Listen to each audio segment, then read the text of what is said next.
الحاد او سیکولریزم. د الحاد تعریف: الحاد په لغت کې میل او کوږوالی ته وایي. په اصطلاح کې الحاد د الله تعالی د وجود څخه انکار کول او دا عقیده لرل چې موجوده کائنات د کوم خالق پرته تصادفي پیدا شوي دي، او دا عقیده لرل چې ماده ازلي او ابدي ده. مادې ته په یو وخت کې د خالق او مخلوق دواړو صفت ورکول او په کائناتو او طبیعت کې تغیرات تصادفي ګڼل. قرآن کریم په هغو کسانو باندې چې د الله تعالی د وجود نه منکر دي الدهریة اطلاق کوي. دهریان هغو کسانو ته وایي چې په ماده عقیده لري، د الله تعالی د وجود نه انکار کوي، د بعثت او حساب څخه انکار کوي، او وایي ژوند او مرګ د اشیاو طبیعت دی. الله سبحانه وتعالی فرمایي ژباړه ده، او هغوی وایي چې ژوند همدغه د دنیا ژوند دی چې همدلته مړه کیږو او پیدا کیږو، او دا زمانه ده چې موږ هیله کوي په دې برخه کې هیڅ پوهه او علم ورسره نشته،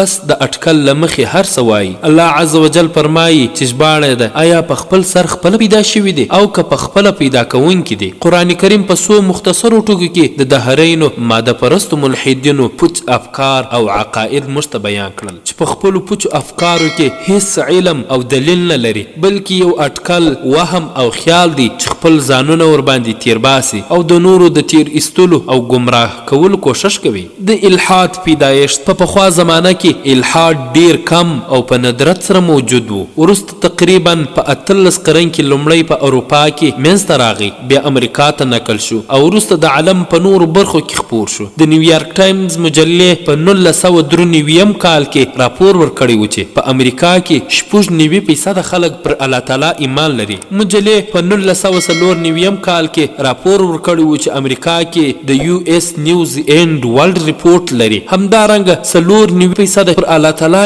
ایمان لري او یوازې 5% شاوخوا چې ملحدین دي. الحاد د څو باطلو لارو په وسیله منځته راغلی دي چې ځینې مهم یې په لاندې ډول دي. اول، د سوسیالیستي انقلاب منځته راتلل. کمونیزم او سوسیالیزم د یوې سیاسي او ټولنیزې فلسفې په شکل لومړی د کارل مارکس لخوا منځته راغی. کارل مارکس په 1813 کال کې د جرمني په یوه یهودي کورنۍ کې پیدا شوی دی. په 1840 کال کې د کمونیسټ ګوند جوړ کړ او بیا یې د انګلیس په مرسته د کمونیزم مرام ترتیب کړ. د جرمني، فرانسې او بیلجیم څخه د شړلو وروسته په لندن کې ژوند غوره کړ. په کال 1883 کال کې په داسې حال کې په چوکۍ کې ناست و، ساه ورکړه او مړ شو. مارکس د سوسیالیستي انقلاب په راوستلو کې بریالی نه شو، خو د هغه وروسته د لین په مشرۍ په 1918 کال کې د روسیې په خاوره کې سوسیالیستي انقلاب منځته راغی. دویم، سیکولریزم یا غربي دیموکراسي، لادیني یا غربي دیموکراسي چې په عربي ژبه کې ورته المانیا وایي. لومړی سیکولریزم په